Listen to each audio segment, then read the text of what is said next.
ABC शांत हो गए ना। त्रिभुज ABC और त्रिभुज DBC एक ही आधार BC पर बने दो समद्विबाहु त्रिभुज इस प्रकार है कि A और D भुजा BC के एक ही ओर स्थित है। देखिए आकृति 7.39। यदि AD बढ़ाने पर BC को कोण P पर प्रतिच्छेद करें तो दर्शाइए कि फर्स्ट नंबर है त्रिभुज ABD सर्वांगसम त्रिभुज ACD। सेकंड नंबर है त्रिभुज ABP सर्वांगसम त्रिभुज ACP। थर्ड नंबर है AP कोण A और कोण D दोनों को समविभाजित करता है। फोर्थ नंबर है AP रेखाखंड BC का लंब समविभाजक है। तो इसके लिए पहले हम फिगर बनाते हैं। फिगर दिए हुए सवाल में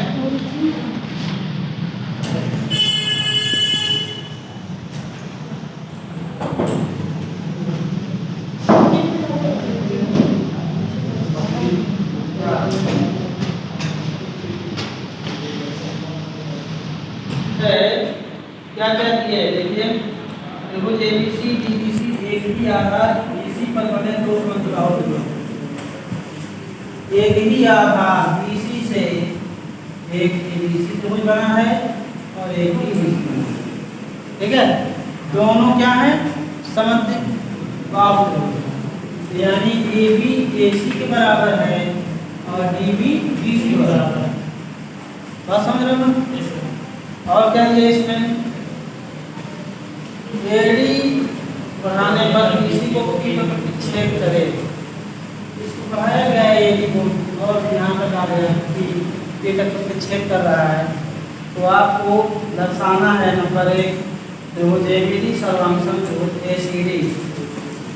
ABD ये त्रिभुज और ADC ACD। ठीक है, ACD बोलो ADC बोलो, बात नहीं तो है। तो ACD ये त्रिभुज और ABD ये त्रिभुज दोनों सर्वांगसम हैं। ये बात आपको सिद्ध। तो आते हैं लिखते पहले दिया है। क्या दिया है? दिया है दो त्रिभुज दो समद्विबाहु त्रिभुज। कौन कौन से? ABC व DBC, जिनमें AB बराबर AC है व DB बराबर BC है कि नहीं? ये दिया है। और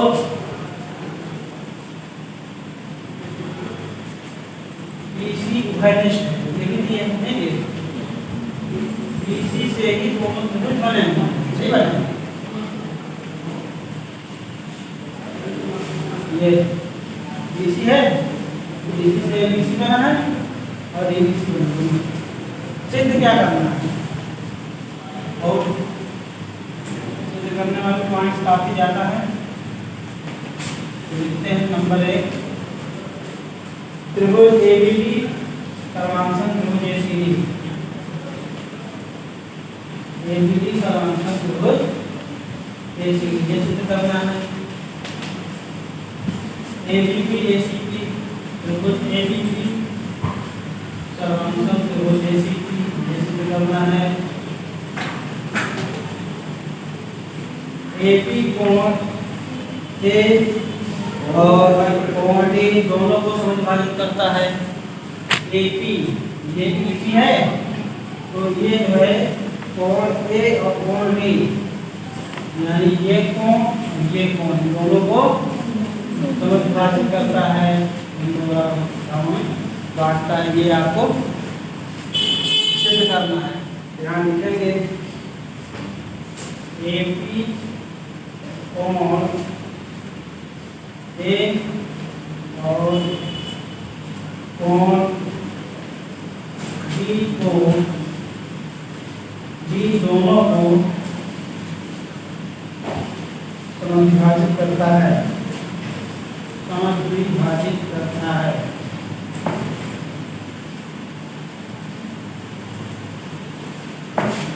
चौथा नंबर है एपी रेखाखंड बीसी का लंब समद्विभाजक है। एपी रेखाखंड बीसी का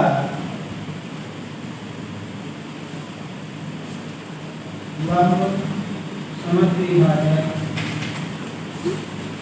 है। 4 पॉइंट्स है, इनको सिद्ध करना है। ठीक है, नंबर लेते हैं।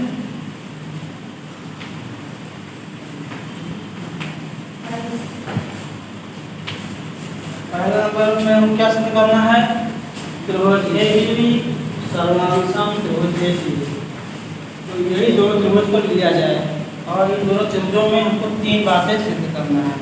यदि 3 बातें सिद्ध हो जाती हैं बराबर, भुजा भुजा भुजा ले लीजिए, चाहे भुजा कोण भुजा कोण कोण कोण कोण भुजा कोण, इस तरह जो है ले करके सर्वांगसम दिखा दीजिए। त्रिभुज एबीडी व त्रिभुज एसीडी में 3 बातें आपको सिद्ध करना है। तो A B D A C D, तो ए बी डी में ए बी और ए सी डी में ए सी दोनों बराबर हैं। ये बराबर ए बी डी में ए बी भुजा और ए सी डी में ए सी भुजा दोनों क्या बराबर। कहाँ से आया?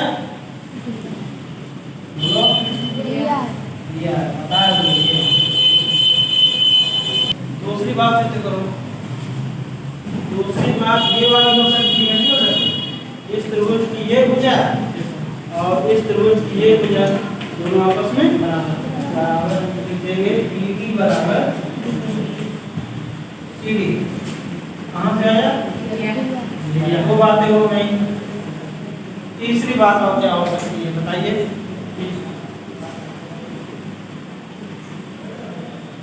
किसमें देखना है? पूरे में देखना, केवल कितने में देखना है? कितने में बताओ। तीसरी बात क्या हो सकती है? दोस्त बोलो, नहीं मालूम? सर एडी कॉमन होगा। बिल्कुल सही। ये जो एडी है, एडी किस त्रिभुज के लिए भी है? एडी किस त्रिभुज के लिए भी है? दोनों त्रिभुजों में एडी जो है कॉमन है, उभयनिष्ठ। तो एडी बराबर एडी कहाँ से आया? उभयनिष्ठ दिया नहीं है। कहाँ दिया? कहाँ दिया है? इसको हम अपनी तरफ से थोड़ा एक्स्ट्रा माइंड लगाए, इसमें देखे हैं कि ये कैसे आया है। इसी एडी भुजा से ये त्रिभुज बना है, इसकी एडी भुजा से ये त्रिभुज, यानी उभयनिष्ठ। ठीक है, तो 3 बातें हो गई। तो हमने क्या सीखा? भुजा भुजा भुजा कोण दिखाया नहीं, लिखेंगे एस एस एस भुजा भुजा भुजा। तो त्रिभुज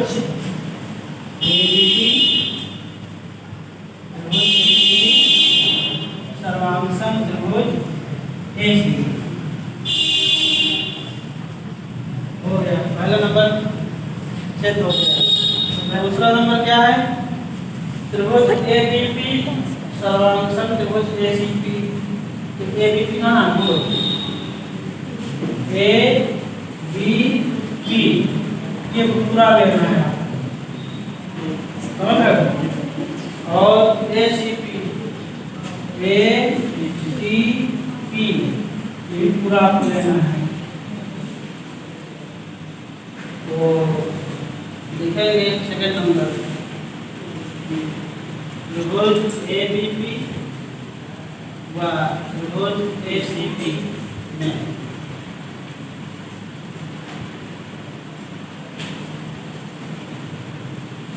एबीपी में आप देख रहे हैं कि एबी और एसीपी में आप देख रहे हैं एसी दोनों बराबर बराबर नहीं?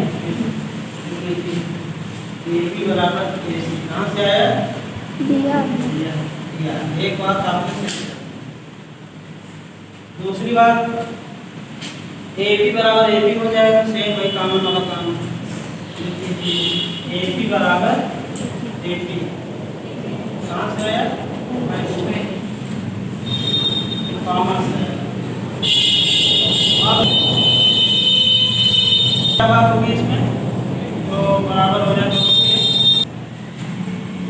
सवाल में पढ़ेंगे अगर ध्यान से तो BC को जो AB बढ़ाने पर BC को P पर प्रतिच्छेद करें तो दर्शाइए कि जो भी है। तो इसमें आप देख रहे हैं ये जो त्रिभुज ABC अगर किया जाए, त्रिभुज ABC में AB बराबर AC है, तो इसके सामने का कोण ये और इसके सामने कोण ये आपस क्या हो जाए? बराबर हो जाए, नहीं होंगे। यहाँ लिखना है त्रिभुज ABC में पूरा त्रिभुज है AB बराबर AC, हमको मालूम है क्योंकि समझ बताओ त्रिभुज है। AB के सामने कोण कौन सा हो जाएगा? AB के सामने कोण ये हो जाएगा C और AC के सामने कोण B। कोण C बराबर कोण B कहाँ से है? समान भुजाओं के सम्मुख, समान भुजाओं के सम्मुख कोण। तीन बातें हो गई कि नहीं? अरे पहले भुजा दिखा दिया, अब कोण दिखा दिया। इस त्रिभुज का कोण B हो गया, इस त्रिभुज का कोण C, C B दोनों क्या बराबर है। तो भुजा कोण भुजा, भुजा कोण भुजा से त्रिभुज ABP सर्वांशम हो गया त्रिभुज ACP। दो बातें हो गई। अब आपको तीसरा चौथा स्वयं करना, ठीक है? कैसे करना मैं आपको बताऊंगा। AP कोण A और कोण D दोनों को सुविभाजित करता है। AP कहाँ बोलो? ये है AP। कोण A और D अर्थात ये कोण और ये कोण, ये कोण ये मतलब ये बराबर है, ये बराबर है। तो आपको लिखना क्या है? तीसरा नंबर में लिखेंगे हम सिद्ध कर चुके हैं कि त्रिभुज ABB सर्वांशम त्रिभुज ACB। जब सर्वांशम है तो क्या हो जाएंगे नहीं हो जाएंगे? अतः कोण DAB बराबर कोण DAC। फिर लिखेंगे हम सिद्ध कर चुके हैं, किसको सिद्ध किया? ये दोनों, अभी दोनों नहीं सिद्ध किया ना। तो इसके बाद क्या आपको ये दोनों त्रिभुज लेना है, ये दोनों त्रिभुज, और ये दोनों त्रिभुज ले करके आपको दिखाना है कि सर्वांशम है। तो सर्वांशम हो जाएंगे दोनों, फिर ऑटोमेटिक ये भी आपस में बराबर हो जाएंगे। सर्वांशम के आपको तीन बातें सिद्ध करना है। नंबर एक क्या बात हो जाएगी? DB बराबर DC हो जाएगी, है ना? और दूसरा नंबर क्या है? DB बराबर DP हो जाएगा। दो बातें हो गई। तीसरी बात आपको क्या सिद्ध करना है? DB बराबर DC पूरे त्रिभुज के लिए, फिर इसके सामने कोण ये और इसके सामने कोण ये बराबर हो गए, जैसे इसमें किया गया है। ये दोनों त्रिभुज जब सर्वांशम हो जाएंगे तो देखेंगे अतः कोण BEP बराबर कोण CDP, ये दोनों आपस में बराबर है। ये आपका तीसरा नंबर हल हो जाएगा। चौथा नंबर क्या है? AB रेखाखंड BC का लंब समद्विभाजक है। तो लंब समद्विभाजक का मतलब ये है कि ये दोनों बराबर भागों में बांट दिया। ये जो AB है BC को दो बराबर भागों में बांट के ये आपको सिद्ध करना है। तो हम सिद्ध कर चुके हैं कि DBP DCP क्या है? सर्वांशम है। सिद्ध कर मतलब तीसरा नंबर सिद्ध कर चुके हैं। लेकिन कितना आपको हम सिद्ध कर चुके हैं? त्रिभुज DBP सर्वांशम त्रिभुज DCP, अतः BP बराबर PC हो जाएगा नहीं हो जाएगा? तो दोनों समांतर हो जाएंगे, क्योंकि भुजा से बराबर हो जाएंगी। और लंब समझ, लंब मतलब पूछ रहा है, लंब मतलब 90 अंश दिखाना है, तो ये कोण बराबर ये कोण नहीं हो जाएंगे। अरे सर्वांग है कि नहीं, तो हर अंग इसके समान है। सर्वांग मतलब क्या होता है, सब अंग समान। तो बीपी पीसी हो गया बराबर, और ये कोण भी बराबर है, तो ये कोण बराबर है, तो दोनों को क्या मान लेंगे, मान लेंगे 100 हैं दोनों। तो अगर इन दोनों कोणों के जोड़ेंगे कितने अंश के हो जाएंगे, यदि हम इन दोनों कोणों को जोड़ेंगे कितने अंश का हो जाएगा बताओ, 180 अंश हो जाएगा। ये सरल रेखा है, सरल रेखा कितने अंश की होती है, तो x प्लस x मिला के 180, तो 2x बराबर 180, तो x बराबर 180 बटा 2, 2 से 180 कट गया, 90, 90 से 2 के लंब हो गया, लंब हो गया। कोई दिक्कत कर लोगे?